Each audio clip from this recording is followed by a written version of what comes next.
So, um, so I did paces when we were, I think it was the last session before the paces was changed, the format of paces was changed. So I'm going to talk a little bit about that. My topic is going to be how to tackle common cases for paces. And just from my experience and from what I understand, paces is not a memory test, it's just a test of behavior.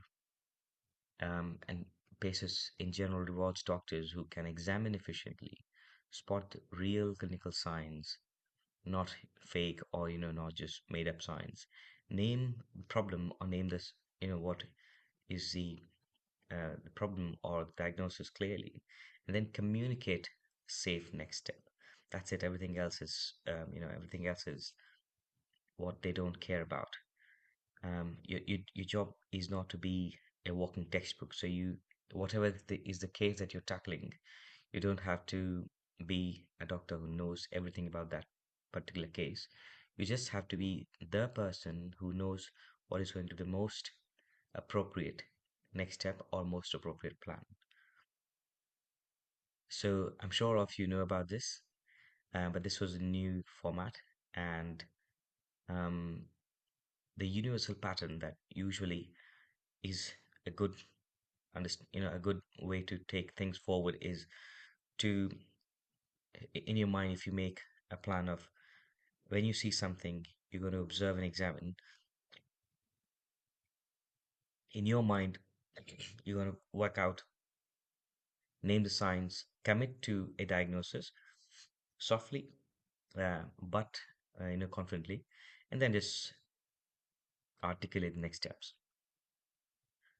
The usual cases or the common cases are these. um, I'm going to read it out separately when we go to each of the stations. But what I was going to say is, although the nature or the pattern of the examines has changed multiple times, but if you just think about the patients, do they change every time the pattern changes? I don't think so. So if you can recognize and present all these cases, and if you can practice them a number of times, you can cover a major chunk of cases. So we'll go through all of them separately. And now what I'll do is I'll just go through the stations one by one. I'm not going to make this a very lengthy talk. I'm quite mindful of the time, quite mindful of this being a Saturday evening, and I'll try and be brief but to the point. In respiratory, again, common cases, and then what you need to spot and what you need to say. These are the things. Okay. So what's common? The repeated cases are very common cases that appear is those with interstitial lung disease or idiopathic pulmonary fibrosis. Again, what you actually need to make sure is that you know how you are presenting them. Please show the previous slide once again. Okay, I'm sure you're talking about this one. Okay, so interstitial lung disease or idiopathic pulmonary fibrosis, bronchiectasis. It's not really important what you see in CT scan for the sake of examination, but it's important when you discuss. So bronchiectasis, and then you you know how you differentiate both of them. When you should say coarse crackles, when should you say fine crackles, velcro-like crackles, and things like that. And then post lobectomy, post pneumonectomy, what are the indications for both of them, pleural effusion, and then commonly patients with COPD or emphysema. These are just imaging findings. You're not going to get the images in the basis, but this is just for you for when you're preparing. Then coming to interstitial lung disease, spot. What are the things that you would spot it, spot, or you'd identify? Fine end expiratory or classical velcro-like crackles, which are present in the bases. Often during the exam, because they have been, uh, you know, taking deep breath in out, cough, and do things like that. They may not be very classical Velcro all the time for everybody, but you still would be able to feel at bases fine in end inspiratory crackles. The case becomes a bit more, uh, a bit more inconsistent in bronchiectasis, but in interstitial lung disease, you should be able to clubbing. Again, if there is clubbing, then you cannot get away if you miss it. So you need to be able to, you know, pick up clubbing, oxygen saturation, tachypnea, and then signs of pulmonary hypertension. If there are, then you should be able to say it professionally, like a PACES, a successful PACES candidate, which would be like, putting all these things together. There are features of fibrotic lung disease or interstitial lung disease, most in keeping with UIP or IPF pattern, etc., and etc. Then you should be able to articulate at least two differential diagnoses, and then you should be able to work out a plan what you're going to do next, whether it's RCT or pulmonary function test, oxygen saturation assessment, and then look for signs of um, complications of chronic lung disease. Coming to the next um, of the common cases, which is bronchiectasis. Again, in terms of spotting, cold straggles plus minus V's, again often basal, but just be mindful when you're examining a patient in the afternoon, and for let's say you're last or second last person. I'd be mindful that um, the auscultatory findings may not be as classical, um, but you'd be able to see other the features, and then clubbing halitosis, sputum pot, if they are if they are known to produce copious amount of sputum, they would have a sputum pot, evidence of chronic infection, and then again say it like PACES, which you can see how it's a the picture fits bronchiectasis with chronic sputum with cold freckles, and then you come up with two differentials, and then come up with a plan. Make sure that you don't miss subtle signs of clubbing or nasal polyps. Um, and yeah, next would be post pneumonectomy or post lobectomy. You can't confuse or you can't miss if you've seen a few of them, even if you've seen some images in YouTube or in Google, you cannot miss it. So just see them. Again, courses like BitePACES or any other courses would be very useful because you see these cases physically, and hence it helps you. Um, and that's all from the common cases in respiratory. Um, I'm sure there are many other cases. There are cases with lung cancer, nodule, etc., etc. But um, if you can identify these cases, can present these cases, examine these cases properly, you'd still be able to cover a major chunk. Cardiology is more or less about um, valves, scars, and murmurs. The common cases you get are aortic valve replacement, both whether mechanical or tissue, mitral valve replacement or repair, aortic stenosis. Um, yeah, sure, definitely. Thanks, Milad. Aortic stenosis, and also you can sometimes get aortic sclerosis, but it's a soft, you know, even if you say, we'll come to that. Mitral regurgitation, aortic regurgitation. This is just some examples of prostatic valves. Um, I found this image somewhere in the internet. It was very, very useful. So I can see there's a question. How will we able to tell if it's bioprosthetic valve replacement? Yeah, so it come to that.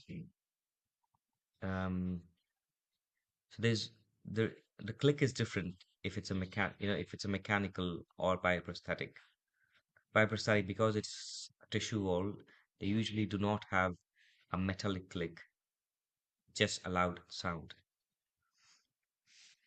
The patients with mechanical wall or metallic wall, they are on anticoagulants, which most of the patients with bioprosthetic wall aren't.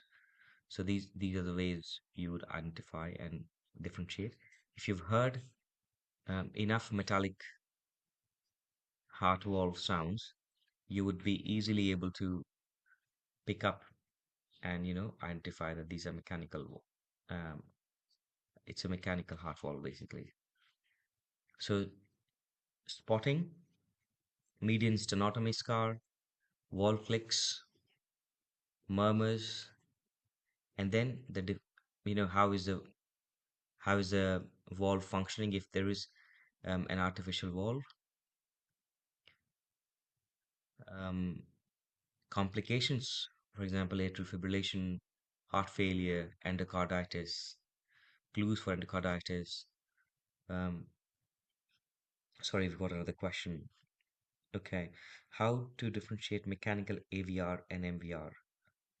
I can hear the click all over the precordium. Yeah, so I'll come to that. I'll come to that. Again, if you remember what we said is it's not so you um, just to take a few steps back when you're presenting paces, you are a medical registrar basically. You're trying to be qualified to become a medical registrar. A medical registrar is not a cardiologist. A medical registrar is somebody who knows what to do next. What would change if you what would change if you say that this is mitral metallic wall or aortic metallic wall? Not really much. So exactly. So what you need to be able to do is you need to be able to identify what is grossly the problem. So if there is a murmur, if there is a click, whether it's with your first heart sound, second heart sound, if there is a murmur, whether it's a systolic murmur, diastolic murmur, if there are complications, um, you know, if you miss that there is a metallic wall, that's a problem. But if you miss whether it was an aortic wall or mitral wall, that's not a problem. Okay, so I know a lot of cardiology registrar who would not be able to accurately differentiate just with auscultation that it's a metallic mitral wall or a metallic aortic wall. There are ways, and what you really need to show is that there are ways, and you've done your best. You've done the maneuvers. You've done auscultation of the different areas. You've tried to see if that sound coincides with the patient's carotid or not. Just to see that what is what will coincide with S1 and what will coincide with S2. Um, I hope that helps, Rania. If not, just feel free to put a message in the chat. Going back to the presentation, again, you need to be able to just present it in a way that no problem, that it's consistent. Then come up with at least two differentials. So make sure when you're practicing, at least come up with two differentials for everything that you even though you know diagnosis, you should be able to come up with at least two differentials. And then what would you do next? Echo, most commonly you definitely do an echocardiogram. If they are on anticoagulant, you've established, for example, they've got a warfarin bracelet, a warfarin locket, or if they've got a anticoagulation booklet, you want to see what is their anticoagulation level. You'd want to screen for endocarditis, atrial fibrillation, heart failure, and then forgetting to, common pitfalls is forgetting to mention anticoagulation. A lot of people don't even look for anticoagulation, and that's a problem. A lot of people look for anticoagulation and then they miss something. That's a mind problem compared to not even looking for it. Because if you don't even look for it, it basically means that you don't know that there can be an anticoagulation, which is a problem because if there is a person who is on warfarin has a high level of INR, and you don't know they might be on anticoagulation. And then, as a medical registrar, the SHO asks, okay, what do we do about the VT prophylaxis? And you say, yeah, just give them tinsparin or enoxaparin. That's the problem because you need to see what is the INR. Pitfalls, these are the common pitfalls. Okay. Coming to the next, which is aortic wall, so aortic regurgitation or aortic stenosis. You should be able to identify aortic stenosis murmur is quite classical. So if you have got some problem in identifying what exactly is an ejection systolic murmur, all you need is to auscultate 10 patients with aortic stenosis because it's quite it's quite easy and quite straightforward. It's also very common. So um, it is I'd say it is one of the um, commonest thing in cardiology station. Top differential again, aortic stenosis, hypertrophic cardiomyopathy. So at least two top differential, and then what would be your next steps? You definitely would want to see what is their heart rhythm. You'd want to see if they've got any heart failure symptoms, or if they've got any problems, any patient with valvular problem. You want to rule out heart failure, atrial fibrillation, and infective endocarditis. Next would be mitral regurgitation. So spotting it would be pansystolic murmur, best heard at the apex and radiates to the axilla. Then if you can, apex beat is also usually, is quite good, apical impulse. But if you cannot, then, having at least looking for apex beat is what is expected. And how do you say when you say it for paces? That there is a pansystolic murmur, which is loudest at the apex with axillary radiation, consistent with mitral regurgitation. You come up with top differentials again, next steps, and then the pitfalls. There are many more cases, there are many more uh, cases that come in cardiology station. A lot of times patients with syndromes can be put in cardiology station because they have got a specific valvular problem. But it is, you would not score poorly if you did not identify the syndrome, but you'd score poorly if you did not identify the valvular problem. So don't get worked up. For abdomen, the abdomen station is mostly about the stigmata of specific diseases like chronic kidney disease, the scars, the stomas, and the big organs or megalies. What's common? Chronic liver disease, renal transplant, or somebody with dialysis access, polycystic kidney disease. I have to say that these three are the most common. Then you get patients with stoma, and these are typically patients who have had inflammatory bowel disease or colorectal cancer, and splenomegaly. These are the five most common cases that you get. Kidney is more frequent because you get patients with a dialysis access or with a kidney transplant much more readily to appear in a PACES exam. And these patients are usually the patients who are a bit more stable than other patients. Um, you all know what this photograph is. It's obviously stigmata of chronic liver disease, it's spider nevi. So again, stigmata, um, spider nevi, pulmonary edema, gynecomastia, bruising, ascites, splenomegaly, then clues for encephalopathy, muscle wasting. How you say it for PACES?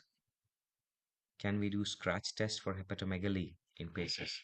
So I'd really, so I've got a question which says, can we do scratch test? So the answer is no. You don't do anything that can be, that can be a potential problem. So if it is difficult to elicit hepatomegaly, um, I'll tell you something that was told to me once by my consultant who was a PACES examiner. that on the day of exam, both the examiners would examine the patient on the day of exam. Okay, mind it. So if your exam starts at 9, they would examine the patient at 8 or 8:30. They would not be a specialist of that particular organ system. So if it's an abdomen station, it would be probably a cardiologist or a respiratory specialist. So they're not going to be nephrologist or hepatologist or gastroenterologist. They will examine the patient, and then whatever they find is easily, easily elicitable would be things that they'd look for. They would not expect you to identify if it's a very difficult to elicit hepatomegaly. Okay, so say it like paces, come up with top differentials. It's relatively straightforward. What would be your next step once you know the diagnosis, isn't it? So the trick is to just be, make sure that you examine many of these patients, present many of these patients, even if it's a fake patient with whoever is your study buddy. Coming to the next, autosomal dominant polycystic kidney disease. This I had in my exam. If you, for those who don't know what this image is, it's basically a CT scan of a person with polycystic kidney disease. This, I hope you can see my mouse. This is the kidney, which is in white. These structures, which are in dark gray, are the cysts. Okay. So the size of the kidney is starting from here to here. So this big. Here, it's this big.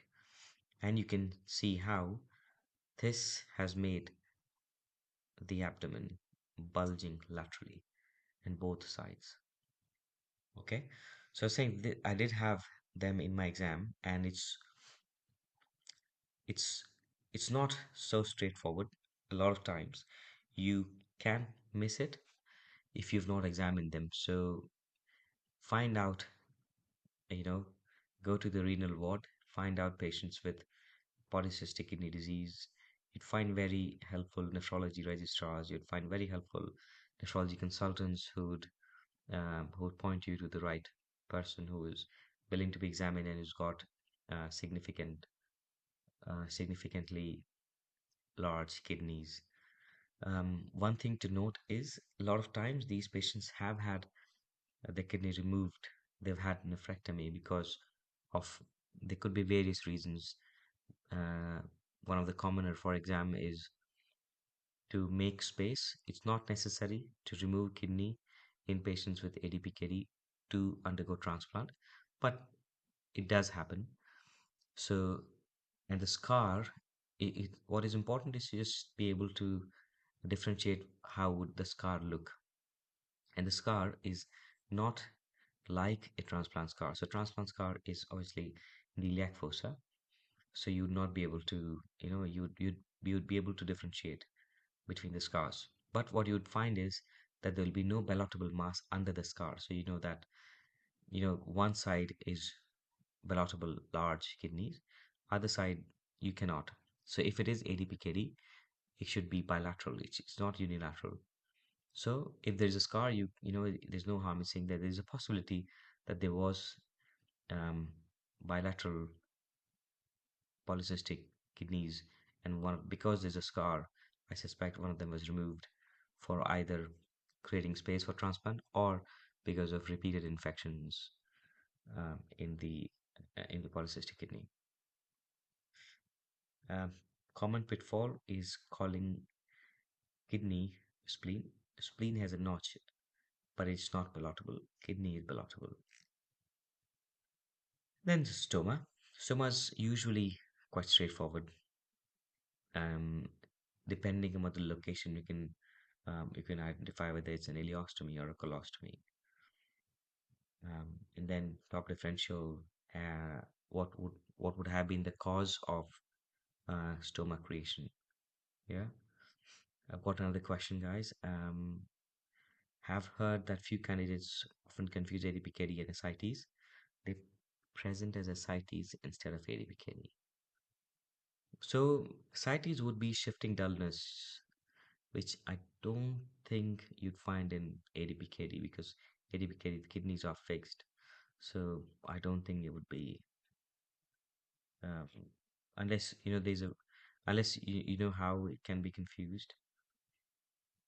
Also, you'd find palatable mass rather than just bulging in the abdomen.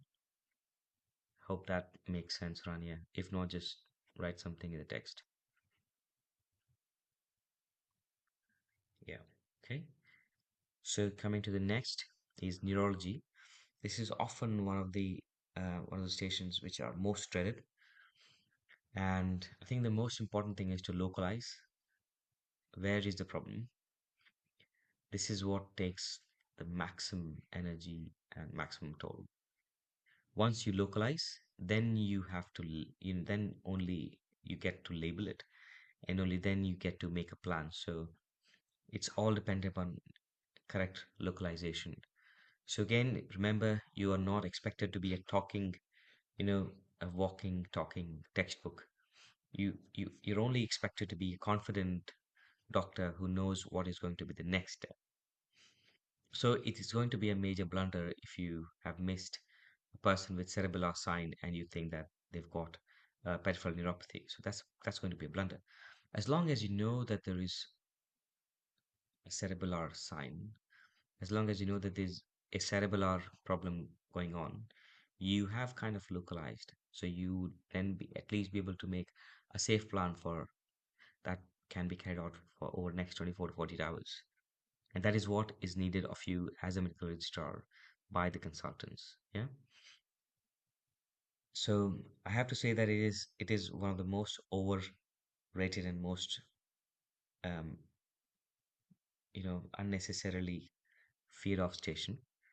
Common cases you get is Parkinsonism, could be Parkinson plus or idiopathic Parkinson patient, peripheral neuropathy, and it's usually patients with Glovin-Stocking deformity. Oh, sorry, Glovin-Stocking neuropathy. Spastic paraparesis, some of them have hereditary spastic paraparesis. CMT, Charcot-Marie Tooth, again common one, and it cannot be missed. So very important to have seen, examined, and present all of these cases because even multiple sclerosis, they're all quite common. They're all um, they all have signs that if you know of them, you cannot miss them.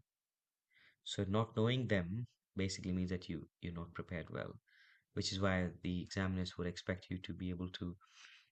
So at least you should be able to rule out this condition in somebody that you see in exam. Um, yeah. So first is Parkinsonism, as you can see. Again, you're not going to get a photograph, but you can see the gait, which is quite classical for Parkinson gait. Um, and obviously, when you examine, there are some maneuvers that you can do. There are some specific tests that you can do. I got Parkinsonism, and what I forgot was to ask them to make a circle or ask them to write something because it then also affects their fine, their handwriting, and it's an important factor in their day-to-day life. So that is what was expected of me. Top differential again would be drug-induced Parkinson's, progressive, Parkinson plus basically. Um, but some I've heard that people are also expected to say something about vascular uh, dementia or vascular Parkinson's. What would you do next? What are the pitfalls? You know, foot drop, peripheral neuropathy plus minus foot drop, CMT, Pescavus with hamartosis. This is so classic that you cannot miss it. And courses, the PACES courses are usually very, very useful for neurology cases. I also did the Liverpool neurology course, and I felt that was very useful. Coming to rheumatology, there's not a station for rheumatology itself, but uh, a lot of patients with in the brief clinical consultation are patients with rheumatological diagnosis. Um, Please show peripheral neuropathy. There we go. So what they would expect is for you to be able to come up to reliably rule out all other neurological problems, then come to a diagnosis of this is a neuropathy, peripheral neuropathy, and for example, the pattern is length dependent with distal weaknesses and uh, yeah, Charcot-Marie tooth. I'm sure. I'm not sure if you know, but you can get a recording of these or today's presentation freely available. Okay, so rheumatology. What's common um, is what about cranial nerves? What's expected in PACES? Must know in PACES. So cranial nerves, you should be able to examine the cranial nerves in a slick format. And what you get normally are patients with, you know, eye signs. There would not be a specific, um, there not be a specific cranial problem, but there would be patients with syndrome or, for example, thyroid eye signs. So you are expected to be able to very smoothly do the cranial nerve examination in a specific format, whatever is the format, but in a specific format, so that you can show that you can rule out or rule in if there's a problem in the cranial nerves, and if there is, then you can then localize what exactly it is. The common patients for rheumatology are rheumatoid arthritis. You see problems in the hand, systemic sclerosis, gout, ankylosing spondylitis, and psoriatic arthropathy. We can see the photographs here. They are rheumatoid nodules, gout, and then systemic sclerosis. This is the hand. Rheumatoid arthritis. The You can see the deformity. Again, from my experience, I've noted that if there is a patient with rheumatoid arthritis, they usually have quite significant deformity for you to be able to pick it quite clearly. You see the ulnar deviation, the metacarpophalangeal subluxation, swan neck deformity or Buccaneers deformity. You can see that they are not able to um, close the fist. The grip is affected. That had nodules. Um, the the extent of deformity can be variable, but there would be some deformity. What would you do next? You'd assess the disease control medications. You'd screen for complications. They can have interstitial lung disease as a consequence of the disease complication, as well as a consequence of medication. This is again important when you're discussing systemic sclerosis or CREST. I have had I had a person who had systemic sclerosis, CREST, and had Raynaud's as brief clinical consultation. So make sure you know the what are the different features of CREST. Ankylosing spondylitis, bamboo spine is the radiological feature, but ankylosing spondylitis is not uncommon. You'd find them in the question mark the question mark posture. And then the neurocutaneous syndromes, you'd find them in again brief clinical consultation. Are you expected to do the Showbus test? Yes. Um, so these three, among neurocutaneous syndromes, these three are uh, the ones which are quite easily identifiable. So you should be you should at least be able to identify them, know about them, and you know, just practice them at least a few times, or at least once just before the exam, so that at least, I mean, just revise them at least once before the exam, so that you know about these conditions. So, just a brief note: the Station Five, or the well, used to be called Station Five, but the consultation scenarios are mainly a scenario to see how you can function as a medical registrar, or how you can sound like a doctor. So, if it's a consultation, then when you are speaking to the patient, you should be able to you should be able to show that you've got an agenda.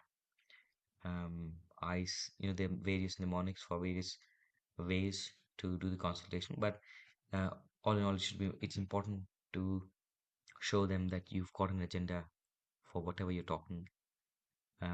Take focused history and then targeted exam. Um, Make sure that you summarize everything, have a working diagnosis before you close the consultation, make a plan, as well as safety net. Safety net basically means what to do if it gets worse, or if you get a red flag, and then you tell them what are the red flags that you look for. There's some phrases that go which are variable. So again, the common things that could be in the consultation, a brief clinical consultation, are headache, shortness of breath, TIA-like symptoms, inflammatory arthritis flare, DNA CPR, which can be a part of communication thing. There are a lot of sample scenarios in the MRCP UK website as well. Make sure you utilize them. They are quite good. And then I just thought that I'd tell you what would I do if I were to prepare for the exam. I'd do practice, practice, and practice. Repetitions and practice. Daily practice, twice weekly practice, and um, um, find out what are your weak spots, and then take seek help basically when need. And that is the end of my presentation.